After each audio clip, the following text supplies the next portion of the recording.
get ready with me for school. And yes, naririnig niyo yung construction sa gilid. Huwag niyo na lang pansinin.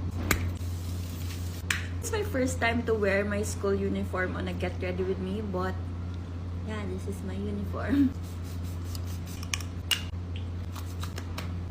It's currently 10:49 a.m. and medyo late na because our first class canceled and hindi makapunta yung prof namin. So, we're gonna start our class at 1 p.m. pa naman. But, yeah, I'm getting ready kind of early because I'm gonna leave mga 12 p.m. para lang sure na hindi ako malate. I'm actually sad na na-cancel yung class na yun because it's one of my favorite classes. It's just our zoology lab class.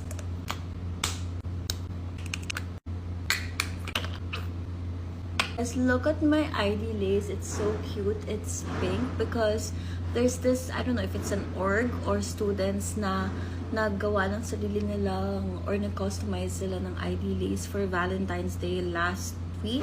And I ordered some and it's ang ingay ng construction. There's veterinary medicine here and it says Animo Lasal. And ba't ako parang nagpo-promote? But yeah, it's so cute kasi and there's this flower here. So cute.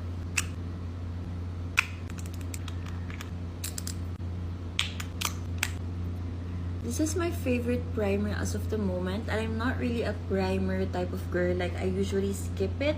But this one keeps my base looking smooth. And sometimes kasi yung pores ko dito medyo visible siya. So, I like to put this in my cheeks. And this one is yung Sunny's the Perfector Blur and Balm Face Filter, and they have two sides, yung dewy side and yung like matte for the pores. And yung dewy side, nalalagay ko siya sa high points ng face ko or the areas that I want to glow, ganyan. So usually my cheekbones, my nose, and sometimes here.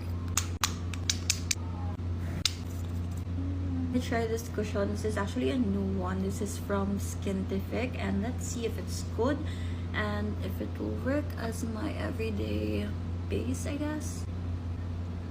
Look at it.